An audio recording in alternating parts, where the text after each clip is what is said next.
everyone, hello. My name is Anchal Arora and I welcome you all to my YouTube channel, The Chem Squad. और आज की video में हम बहुत interesting बातें करने वाले हैं. Basically we have to go to the topic of lowering in vapour pressure जो सॉल्यूशंस में है. पर whenever you get started on this topic, तुम लोग को बेसिक वेपर प्रेशर में ही डाउट होता है कि what is it and the teacher just goes on to what is lowering in vapour pressure. उसका इक्वेशन करा दी, क्वेश्चंस करा दी, खत्म हो गया. तो थोड़ा सा समझते हैं कि भाई होता क्या है वेपर प्रेशर, उसका लेना देना कैसे है, और फिर लोअरिंग पे चलते हैं ना. There are steps to things. ऐसे नहीं होता है कि बस वेपर प्रेशर, अरे ये डेफिनेशन होती है, ये कर लिया, हो गया. ऐसे नहीं पढ़ेंगे. समझो व्हाट इज वेपर प्रेशर. अगर मैं इजी भाषा में बोलूँ तो वेपर प्रेशर इज एक्चुअली कि मेजर है वो tendency of a material to form vapours. मतलब कोई भी चीज़ कितनी इजीली वेपर्स बना ले, उस टेंडेंसी को मेजर करने के लिए हम वेपर प्रेशर टर्म यूज करते हैं. बट हाँ, अगर डेफिनेशन पे जाए तो वो होता है it is the pressure exerted by vapours on the surface of the liquid when the vapours are present in equilibrium with the liquid. रुको, समझा रही हूँ. अगर एक क्लोज्ड कंटेनर है, उसमें एक लिक्विड है, तो वो वेपर्स बनाता है. ठीक है, मतलब उसमें इवेपोरेशन होती है. इवेपोरेशन उसमें इवेपोरेशन होती है, वेपर्स बनते हैं, और ये वेपर्स ऐसे ऊपर जाएंगे. ठीक है, इस टेम्परेचर पे कुछ इवेपोरेशन हुई, कुछ लिक्विड मतलब वेपर फॉर्म में कन्वर्ट हो गया, गैस फॉर्म में, और वो गैस के पार्टिकल्स ऐसे ऊपर चले गए. अब इनको बाहर जाना चाहिए. जनरली खुला कंटेनर है तो बाहर घूम जाएंगे, लेकिन कंटेनर बंद है.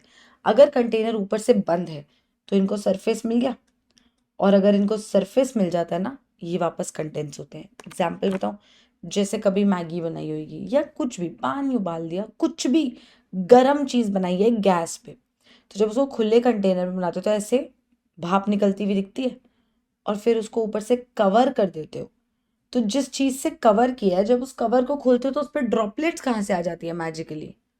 वो एक्चुअली जो वाटर वेपर बने थे वो हवा में जा रहे थे अब तक, तो वो वापस कंडेंस नहीं हो रहे थे.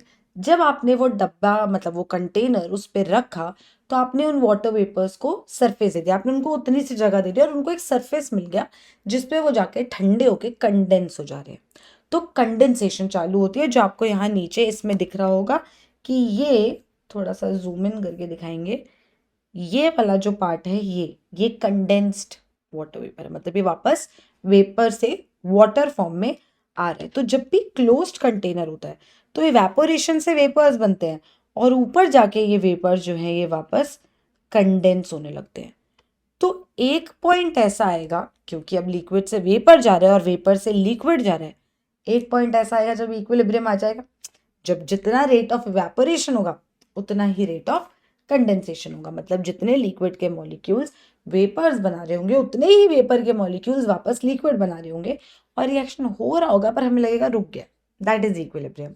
उस पॉइंट पे वो जो वेपर्स हैं, वो जितना भी प्रेशर उस लिक्विड के सरफेस पे एक्सर्ट कर रहे हैं ना, उसको वेपर प्रेशर बोला जाता है. ठीक, ओके, आगे चलते हैं फिर. अब देखो, अब ये बोला जाता है कि जो सब्सटेंस का वेपर प्रेशर हाई है वो वॉलेटाइल है. इसको भी समझ लेते हैं भाई. समझो, वॉलेटाइल जो जल्दी उड़ जाता है, मतलब जल्दी वेपराइज हो जाता है. अब सोचो, वेपराइज, जब हमने गैस जलाई तो हमने हीट किया तो टेम्परेचर बढ़ा तो वो पानी उबलने लगा तो वेपर्स बनने लग गए, और वो वेपर्स, वो भाप निकल रही थी, फिर हमने उसको ढक दिया तो वो वेपर्स बाहर नहीं निकल पाए. वो सरफेस ऑफ दैट, जिस ढक्कन से हमने ढका है, उस पर वो कंडेंस होने लग गए. यही हो रहा था. अब मतलब टेम्परेचर बढ़ाने से मैं ऐसा क्या कर दे रही हूँ कि यार वो लिक्विड वेपर बन जा रहा है. बेसिकली बिल्कुल बेसिक पे चलते हैं कि हमें ये पता है कि लिक्विड फॉर्म में intermolecular forces of attraction stronger होता है, चीज़ें पास पास होती हैं. और जब गैस फेज होता है तो intermolecular forces of attraction comparatively कम है, लोग दूर दूर होते हैं, घूम फिर रहे हैं, इतना अट्रैक्शन नहीं है. तो जब हम टेम्परेचर बढ़ाते हैं तो हम इंटरमोलिकुलर फोर्सेस ऑफ अट्रैक्शन को ही ओवरकम करते हैं, और ये लोग दूर दूर होने लगते हैं. तो मतलब अगर कोई मुझसे पूछे कि मेरे पास दो लिक्विड्स हैं, लिक्विड ए और लिक्विड बी, और वो कह दे कि vapour pressure of A B से ज़्यादा है, तो इसका मतलब क्या है.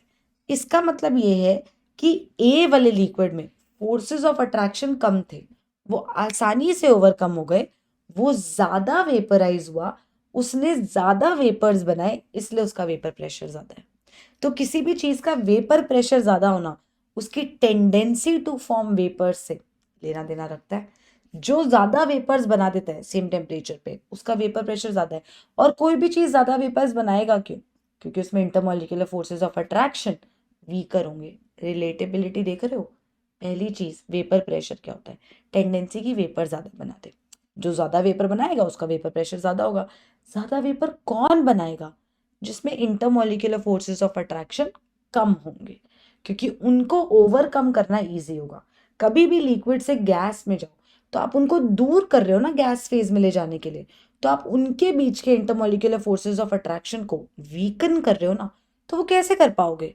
टेम्परेचर देके ठीक है, लेकिन वो हो किस में इजीली पाएगा? जिसमें ऑलरेडी कम है, उनको दूर करना ज्यादा आसान है।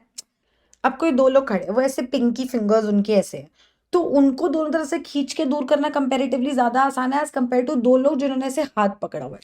स्ट्रॉन्गर फोर्स है वो, और वहां वीकर फोर्स है। वैसे ही सोचो, तो जिस लिक्विड में वीकर फोर्सेस ऑफ अट्रैक्शन है वो वेपर जल्दी बनाएगा, उसका वेपर प्रेशर ज्यादा होगा। बस इसीलिए एसीटोन और पानी को अगर हम कंपेयर करें तो एसीटोन में forces of attraction dipole dipole वाले होते हैं एसीटोन के मॉलिक्यूल्स में, और पानी में फोर्स ऑफ अट्रैक्शन होता है हाइड्रोजन बॉन्डिंग।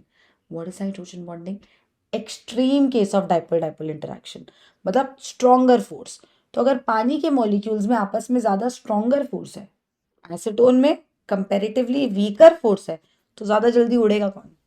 ज्यादा जल्दी उड़ेगा एसीटोन, क्योंकि इसमें फोर्सेस ऑफ अट्रैक्शन कम है, उनको ओवरकम करना ज्यादा आसान था यार, इसीलिए वो जल्दी उड़ जाएगा। और इसीलिए अगर तुम हाथ पे एसीटोन डालते हो, नेल पॉलिश रिमूवर में होता है, तो वो फट से तुम्हारे हाथ से हीट लेके वेपराइज हो जाता है ना। लेकिन अगर तुम अपने हाथ में पानी डालो तो वो उतनी जल्दी वेपराइज नहीं होता है, वो उतने टेम्परेचर पे वेपराइज उतना नहीं होता है, क्योंकि उसका वेपर प्रेशर कम है, एसीटोन का वेपर प्रेशर ज्यादा है। और ऐसा है क्यों? क्योंकि एसीटोन के मॉलिक्यूल्स में डाइपोल डाइपोल इंटरेक्शन है, जबकि पानी के मॉलिक्यूल्स में साक्षात हाइड्रोजन बॉन्डिंग है, which is a stronger force of attraction. I hope you get the point, right? ठीक है जी। तो अब थोड़े से क्वेश्चंस का आंसर करते हैं। तो स्ट्रॉन्गर बॉन्ड्स किस में थे, एसीटोन में या पानी में? पानी में। किसके मॉलिक्यूलर फोर्सेस ओवरकम करना आसान था? जिसमें वीकर बॉन्ड्स थे, एसीटोन। तो कौन इजीली वेपर्स बनाएगा? एसीटोन। किसका वेपर प्रेशर ज्यादा होगा? एसीटोन। ठीक है जी। आगे बात करें, लेकिन अब आगे की बात अगली वीडियो में कर लेंगे, क्योंकि टेम्परेचर डिपेंडेंस और बॉइलिंग पॉइंट तक लेके आएंगे, फिर relative lowering and vapour pressure की बात कर लेंगे। ठीक है, I will see you in the next video. तब तक के लिए यार लाइक करते रहो, सब्सक्राइब नहीं किया तो कर दो, कर दिया तो और उसे करवा दो। बाय।